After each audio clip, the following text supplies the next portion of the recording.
The second kind of interpolation I want to look at consists of additions intended to supply something that the transmitted text appears to lack.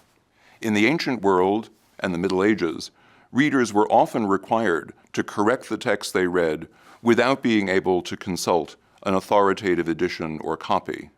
When the text appeared to be defective, their only recourse was to guess at what might have been left out. We can see this process at work in a poem from Ovid's last collection, the Epistolae ex Ponto.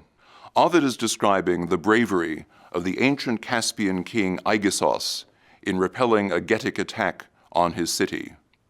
Mindful of his great ancestry, which he enhances by his valor, he is soon at hand, surrounded by a vast army, nor did he withdraw until, with a well-earned slaughter of the guilty, ille memor magni generis virtute quod auget, protinus in numero milite cinctus adest, nec prius abscessit merita quam caede nocentum.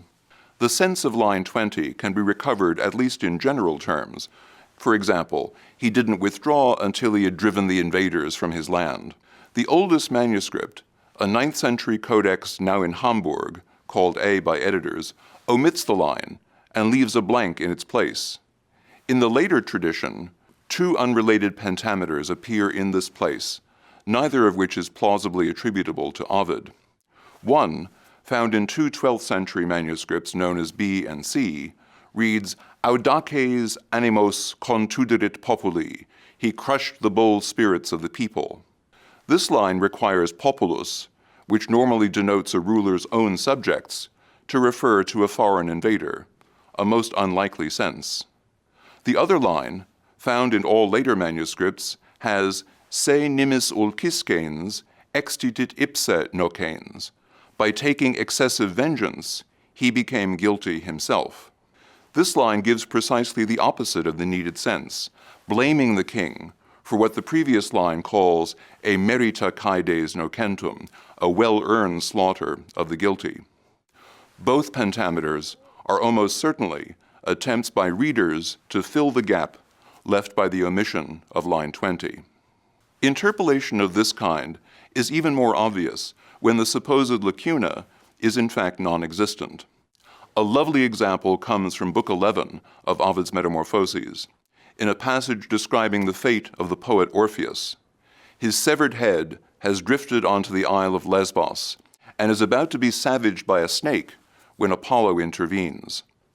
Here a fierce snake attacked his face as it lay washed up on distant sands, and his hair sprinkled with dipping dew. At last Phoebus is at hand.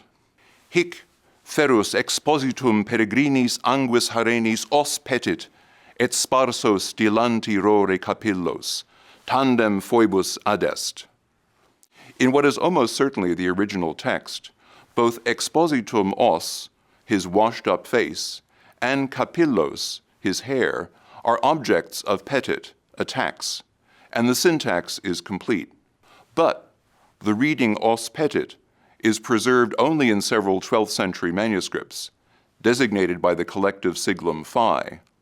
All the older manuscripts, represented by omega, instead have an intransitive verb, obstitit, got in the way of.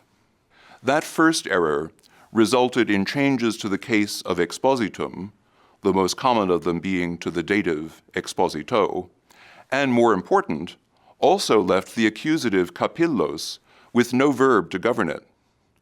The apparent lacuna was filled by at least 3 different conjectural lines, each of which supplies a verb that seems to be missing.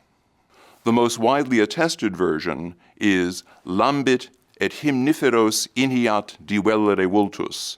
The snake licks his hair and opens wide to rend his songful countenance. Judging from its style, that line may be a product of late antiquity. In the next section, I will discuss interpolations that elaborate a text.